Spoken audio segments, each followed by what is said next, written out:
व्रत लो कि आज से मैं गलत रास्ते पर नहीं जाऊंगा, आज से मैं असत्य नहीं बोलूंगा, जब बोलूंगा तो सत्य बोलूंगा। किसी को धोखा नहीं देने का व्रत लो, किसी का अपमान ना करने का व्रत लो, माँ बाप की सेवा करने का व्रत लो। बुढ़ापा आ गया तो बस 10 माला 12 माला 100 माला। एक संत जी अयोध्या में हमें मिले, वो हमारे संघ के संत हैं, हम साथ में ही रहते थे। जब संत वो बने थे तो वो सीनियर थे, हम उनके चरणों में थे, हमारी उम्र के थे, उनके भी उम्र 30-32 वर्ष की होगी प्रेजेंट में। वो साधु हो गए, गृहस्थी नहीं बसाई, और रोज वो सवेरे 3 बजे उठ के बिस्तर से नहाने चले जाते सरयू जी, और नहा के 4 बजे तक वापस आ जाते। वहां से 2-2.5 किलोमीटर था, तो पैदल जाना पैदल आना। तो वो हमारी साथ रहा करते थे, साथ में ही वो 2 कदम दूर उनका बिस्तर था, 2 कदम पीछे हमारा बिस्तर था, साथ में सोते थे। वो वहां सोते, हम यहाँ सोते। वो 3 बजे उठ के चले जाते, 4 बजे आते। जब हमारी नींद खुलती 4, 4:30, 5 बजे, तो वो भजन करते। अब ऊपर ठंडी चलती ना, तो कंबल ढक लेते और अंदर अंदर सीताराम सीताराम सीताराम सीताराम सीताराम सीताराम सीताराम जपते। तो उनको देख देख के फिर हमें लगा कि यार, जब ये हमारी उम्र के हैं, इतना भजन कर रहे हैं। उस समय हमारा विद्यार्थी जीवन था, भागवत नहीं करने का सौभाग्य तब मिला था, बहुत कम करते थे, कभी कभी। तब विद्यार्थी थे, पढ़ते थे, तो हमें भी लगा कि ये भजन कर रहे हैं तो हम क्यों नहीं करें। फिर हमने भी व्रत लिया। आप लोग एकादशी, द्वादशी, पूर्णिमा वाला करते होंगे, हम शायद ये वाला नहीं कर पाते। हमारी एकादशी तो ऐसी रहती है कि हमारे जो भैया लोग हैं वो हमें जो खाने को दे देते हैं हम वो खा लेते हैं। आज वो बताएंगे कि आज एकादशी है तो आज ये नहीं खाना, ठीक है भैया, नहीं खाएंगे। हाँ,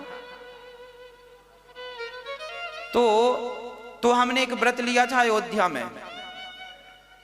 वो व्रत क्या लिया था? हमने उनको देख के व्रत लिया कि जब ये 3 बजे उठ के चले जाते हैं और 4 बजे नहा के आते हैं और माला जपते हैं भगवान का नाम, तो अब मैं भी सरयू जी रोज नहाऊंगा। बड़ी ठंडी थी और विद्यार्थी जीवन था।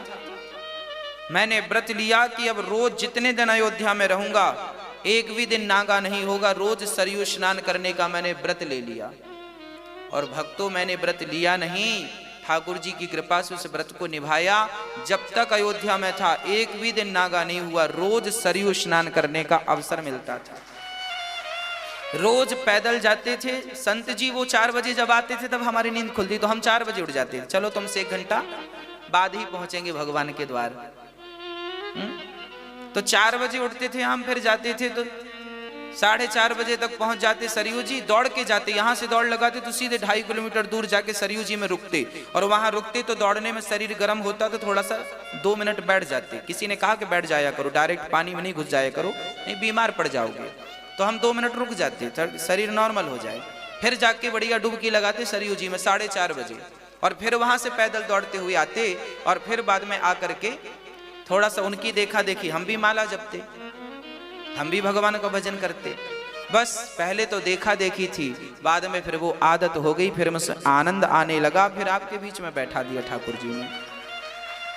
अच्छे लोगों को देखोगे तो अच्छा रंग चढ़ेगा, मेरा कहने का अर्थ ये। और जब अच्छे लोगों को देखो और अच्छा रंग चढ़े तो उसी रंग का व्रत धारण कर लो कि अब तुम्हें रोज ये व्रत से, नियम से करना। रोज सरयू जी स्नान करना है, रोज बिहारी जी का दर्शन करना है, रोज तुम्हें एक कम से कम 1 माला जपनी है, कम से कम रोज भगवान, एक गरीब व्यक्ति को रोज भोजन दान करना है। कोई एक अच्छा संकल्प, कोई एक अच्छी बात, एक अच्छा काम रोज के लिए ठान लो। रोज 2 आंसू बहाने हैं भगवान की याद में, यही संकल्प ले लो। इससे बड़ा व्रत और क्या हो सकता है? हाँ, तो व्रत होना चाहिए। व्रत का अर्थ है प्रतिज्ञा। रोटी लड्डू खाने से व्रत नहीं टूटता, आपके भीतर की जो बुराइयां हैं उनसे व्रत टूट जाता है। जैसे शुक्रवार का व्रत हमारी माताएं रखती हैं। शुक्रवार के व्रत में माताओं को किसी ने बता दिया है कि खटाई नहीं खाते। अच्छा, माताओं को किसी ने अधूरी बात बता दी, किसी ने ये तो बता दिया खटाई नहीं खाते, पर बेचारे किसी ने ये नहीं बताया कि खटाई चीज क्या है। और हमारी माताओं ने टमाटर को, इमली को, आम को, छाछ को खटाई समझ लिया, बेचारी नहीं खाती डर के मारे, कहीं संतोषी माता नाराज ना हो जाए। अच्छा, आपको किसने बता दिया कि खटाई नहीं खाते? और जिसने बताया तो उसने ये नहीं बताया कि खटाई चीज क्या है। अरे रामचरितमानस पढ़ते तो तुलसी बाबा ने बताया कि खटाई क्या है, तुलसीदास जी ने बताया। मैं कोई भी बात अपने मुंह से नहीं करूंगा, जो बातें हमारी ऋषि मुनियों ने कही हैं बस वही बात आप तक पहुंचाता हूं। खटाई क्या है? नींबू खटाई नहीं है मेरी मां, टमाटर खटाई नहीं है, छाछ खटाई नहीं है। अरे ये टमाटर, छाछ, नींबू, इमली की खटाई तो केवल दूध को फाड़ती है, इससे ज्यादा क्या ताकत है इनमें बताओ? नींबू की खटाई क्या फाड़ सकता है? केवल दूध, इसके सिवा और क्या फाड़ेगा बताओ? क्या ताकत है इसमें? दूध, नींबू की खटाई सिर्फ दूध फाड़ सकती है, परंतु कपट ऐसी खटाई है जो भाई भाई के रिश्ते को फाड़ देती है, पिता पुत्र के रिश्ते को फाड़ देती है, पति पत्नी के रिश्ते को फाड़ देती है, और अनादि काल से फाड़ती चली आ रही है। वो कपट तुमसे छूटा नहीं, नींबू छोड़ के बैठ गई। ये बात हम नहीं, गोस्वामी जी लिख रहे हैं। जलुपय सरिस बिकाय, देखा हूं प्रीत की रीत भली, बिलग हों ही रस जाय, कपट खटाए परत पुनि। कपट की खटाई का त्याग करना, कपट छोड़ना है। जो हमारे भीतर है, हाँ या ना? भगवान राम भी कहते हैं, निर्मल मन जन सो मोहि पावा। आगे लिखते हैं गोस्वामी जी, मोहि कपट छल छिद्र ना भावा। भगवान को कपट ही अच्छा नहीं है, भगवान को कपट पसंद नहीं है, और वही लोगों से छूटता नहीं है। कपट छूट जाए तो फिर बात ही क्या? तो फिर व्रत कैसे रहें? बुराइयों का त्याग करके अच्छाइयों को धारण करने का नाम व्रत है। अच्छे संकल्प, अच्छी प्रतिज्ञा लेने का नाम व्रत है। और जैसे आज एकादशी है, माना कि आज एकादशी है, जब एकादशी आए तो क्या करना चाहिए, व्रत कैसे करना चाहिए, वो मैं आपको बताऊं। गुरुवार आए और भगवान विष्णु का व्रत करना हो तो व्रत कैसे करना चाहिए। मंगलवार आए और हनुमान जी का व्रत करना हो तो कैसे करना चाहिए। सोमवार आए और शंकर जी का व्रत करना हो तो कैसे करना चाहिए। वो व्रत की पद्धति भी मैं आपको बताऊं। व्रत जैसे आज आपका व्रत है, आज एकादशी माना की, तो आप सुबह जल्दी उठ जाओ और बड़े प्रेम से जल्दी से स्नान करके लोटा भर जल ठाकुर जी को चढ़ाओ, सूर्य भगवान को। और आज एकादशी है तो आज ठाकुर जी का बढ़िया अभिषेक करो, दूध से नहवाओ, दही से नहवाओ, खूब ठाकुर जी का ओम नमो नारायणाय नमः, ओम नमो नारायणाय नमः, नारायणाय नमः, नारायणाय नमः, लक्ष्मी नारायणाय नमः, लक्ष्मी नारायणाभ्याम नमः। खूब स्नान कराओ ठाकुर जी को दूध दही से, और मेवा मिष्ठान खिलाओ पिलाओ ठाकुर जी को। और दिन भर आज मंदिर में बैठ के 4 लोगों को और बुला लो, रिश्तेदारों को, पड़ोसियों। आज एकादशी है, 4 लोगों को बुलाओ और बस कीर्तन करो, श्रीमन नारायण नारायण नारायण। खूब कीर्तन करो, भगवान का नाम खूब जपो। और जाप करने में, कीर्तन करने में, पूजा करने में इतने खो जाओ, इतने डूब जाओ कि सुबह से शाम कब हो गई पता ना चले। अरे भोजन की याद ही ना आए, सुबह से शाम तक आपको भगवान के सिवा कुछ याद ना आए, इसका नाम व्रत है। रोटी छोड़नी नहीं पड़ती, भजन में इतने मस्त हो जाओ कि ये सब अपने आप छूट जाए, इसका नाम व्रत है। कई लोगों को हमने देखा दिन में सोते रहते हैं व्रत के दिन। क्यों सोते रहते हैं? जागेंगे तो रोटी की याद आएगी। बाकी दिन जितना नहीं खाते लोग, व्रत के दिन उतना खा जाते हैं। व्रत के नाम पर बड़ा खा लेते हैं लोग, वो महंगा महंगा खाते हैं। इसलिए पहले हर चीज का अर्थ समझना चाहिए, इसका अर्थ क्या है।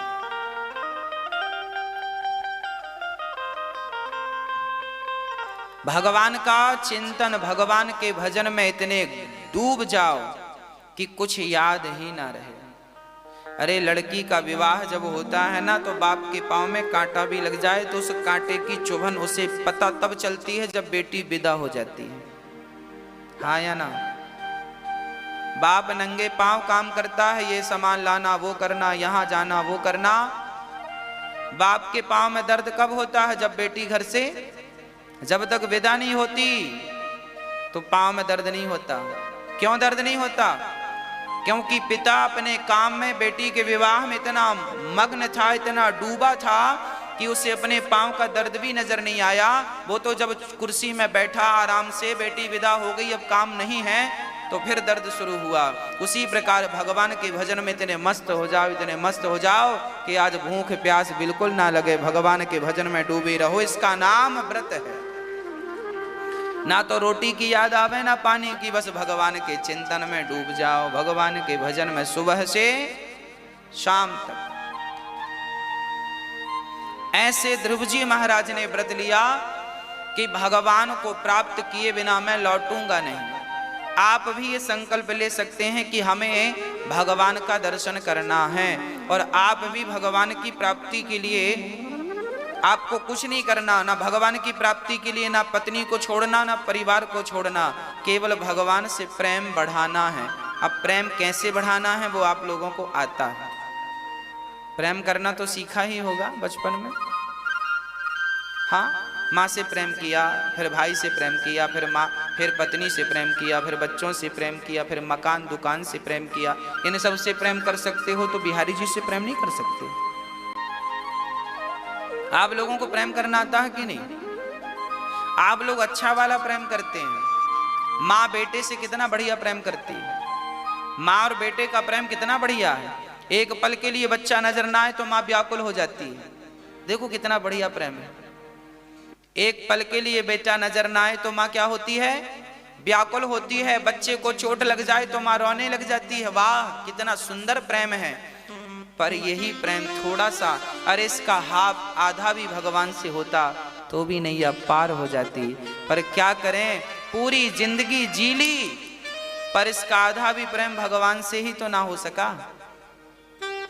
जितना बेटों से हो गया है आपको, जितना बेटी से प्रेम है आपको, जितना दुनिया से प्रेम है आपको, जितना जगत से प्रेम है आपको, उतना जगन्नाथ से हो जाए तो काम ही बन जाए। फिर तो मोक्ष में कोई बाधा ही नहीं है, भगवत प्राप्ति में कोई बाधा ही नहीं है। पर क्या करें,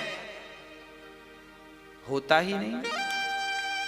ये सारे शास्त्र पुराण क्या कहते हैं? हम पूरी जिंदगी हम जब तक जिएंगे तब तक यही कहेंगे आपसे कि भगवान से प्रेम कर लो, भगवान से प्रेम कर लो, भगवान से प्रेम कर लो, भगवान से प्रेम कर लो। सारे वेद, 4 वेदों का सार क्या है? सारे वेदों का सार है भगवत प्रेम। 18 पुराणों का सार क्या है? भगवान। अरे भाई, एक बाप ने बेटी का विवाह किया, बेटी के विवाह में 50 लाख की तो गाड़ी दी और सारे बारातियों को एक एक मोटरसाइकिल दी और करोड़ों रुपया बैंक में बेटी को, दामाद को दे दिया। बड़ा पैसे वाला पिता था, खूब दिया, जाओ ले जाओ, सब 10-20 प्लॉट, 10-20 प्रॉपर्टियां दे दी, ले जाओ, बड़े बड़े अच्छी लोकेशन जाओ। एक पिता ने अपनी बेटी के विवाह में अरबों खर्च कर दिया, परंतु उस बेटी का उसके होने वाले पति से प्रेम हुआ ही नहीं। वो दोनों पति पत्नी प्रेम करते ही नहीं। तो अब मेरा प्रश्न आपसे है कि वो दोनों पति पत्नी एक दूसरे से प्रेम नहीं करते तो विवाह का इतना सारा खर्चा सार्थक हुआ कि व्यर्थ गया? हाँ कि ना? व्यर्थ गया कि सार्थक हुआ? अरे भाई, पिता ने इतना खर्चा इसलिए किया था कि बेटी हमारी खुशी से अपने ससुराल में रहे पति के संग, पर पति तो प्रेम करता ही नहीं और ये छोरी भी प्रेम नहीं करती। तो लो पिता का इतना सारा दान दक्षिणा सब बेकार चला गया। उसी प्रकार तुमने व्रत किए, उपवास किए, यज्ञ किए, जप किए और नाना तीर्थ किए, व्रत किए, सब किए, पर भगवान के चरणों में प्रेम नहीं हुआ तो सब बेकार है। यदि प्रेम हो गया तो सब सार्थक है। ये सारे व्रत उपवास नियम धियम सब केवल भगवत प्रेम के लिए ही तो है। आप कथा सुन रहे हैं किस लिए? इसलिए कि कथा सुनने से भगवान के चरणों में प्रेम जाग जाए, और प्रेम जाग गया तो सब कुछ सुनना सफल हो गया, मेरा सुनाना भी सफल हो गया। और प्रेम नहीं जागा तो 18 पुराण भी किस काम के फिर, यदि प्रेम नहीं जागा तो। ये 18 पुराण भी केवल इसलिए हैं कि तुम्हारे भीतर भगवत प्रेम जगा सकें। ये भागवत, ये चारों वेद केवल तुम्हारे भीतर के प्रेम जगाने के लिए ही तो हैं। हम जैसे जितने भी कथा सुनाने वाले हैं केवल आपके हृदय में प्रेम जगाने के लिए ही तो हैं। यदि प्रेम जाग गया तो फिर आप तो भगवत प्राप्ति को प्राप्त हो गए, मिल गए भगवान। जिसके लिए आंखें तरस रही हैं, प्यासी हैं, भटक रही हैं, और प्रेम नहीं हुआ। रामचरितमानस में भी राम जी स्वयं कह रहे हैं। अच्छा, बिहारी जी की पूजा हम लोग कर रहे हैं, आप भी कर रहे हैं। हम लोग, आपने देखा होगा मंदिर में लोग जाते हैं, पुष्पों की माला, लड्डू, पेड़े, तमाम अच्छी बात है, ले जाना चाहिए। पर बिहारी जी से भी कभी पूछ लो कि तुम्हें पसंद क्या है। भाई, आपको हमने 56 भोग खवाया, आओ आओ आप हमारे रबड़ी खाओ, रसगुल्ले खाओ, ये खाओ वो खाओ। अरे भाई, एक बार हमारा फर्ज है कि हम आपसे ये भी पूछ लें कि भैया तुम्हें क्या पसंद है। कहीं ऐसा तो नहीं कि हमने जो जो परोसा उसमें कोई भी आपको पसंद ना हो। इसलिए माँ जब बच्चे का जन्मदिन आता है तो माँ बच्चे के लिए वही बनाती है जो बच्चे को गाजर का हलवा पसंद है तो आज माँ ने गाजर का हलवा बनाया है। बच्चे को सूजी का हलवा पसंद है तो माँ ने सूजी का हलवा बनाया है। बच्चे को पराठे पसंद है तो माँ ने पराठा बनाया। क्यों? अरे बच्चे की पसंद यही है। जरा बिहारी जी की पसंद पूछो कि तुम्हारी पसंद क्या है। लड्डू पसंद है क्या, पेड़े पसंद है क्या, माला पसंद है क्या? भगवान कहेंगे ना, हमें ये कुछ भी पसंद नहीं। तो क्या पसंद है? लिख रहे हैं गोस्वामी जी, राम ही केवल प्रेम प्यारा, जान ले ये जो जान निहार। भगवान को केवल प्रेम पसंद है, प्रेम। और प्रेम से भगवान को एक पत्ता दे दोगे तो वो भी स्वीकार है। प्रेम से एक सड़ा सा फल दे दोगे तो वो भी। अरे विदुरानी ने प्रेम से छिलके दिए तो खाए कि नहीं? प्रेम से सुदामा ने कच्चे चावल दिए तो खाए। कच्चा चावल कौन खाता है भैया? आप हमारे घर आवे और हम आपको कच्चा चावल परोसें तो आप तो रूठ जाएंगे, वाह हमें कच्चा परोस दिया, हमें ढोर समझा है क्या, हमें जानवर समझा है क्या? पर सुदामा के कच्चे चावल कन्हैया कहां भागे जा रहे थे? सुदामा जी पका के खा लेते, खिचड़ी बना लेते, दूध डाल के शक्कर डाल के खीर बना लेते। अरे खीर भी तो खाई जा सकती थी, पर भगवान ने कच्चे ही चावल क्यों खाए? क्योंकि भक्त का प्रेम उन चावलों में था। तो भक्त जैसे दिया भगवान ने वैसे ग्रहण कर लिया। विदुरानी ने जैसे छिलके दिए भगवान ने वैसे ही खा लिए। मतलब भगवान वस्तु के भूखे नहीं थे, वस्तु के पीछे जो भक्त का प्रेम था वो प्रेम भगवान ने स्वीकार कर लिया। भगवान बिहारी जी लड्डू खाएंगे, पर लड्डू खाएंगे तब जब खिलाने वाले के भीतर लड्डू से ज्यादा प्रेम हो। लड्डू में जितनी मिठास है उससे ज्यादा प्रेम आपके भीतर होगा तो वो लड्डू भगवान खाएंगे। और प्रेम नहीं है तो फिर वो लड्डू तुम चढ़ा दो, अपनी संतुष्टि कर लो।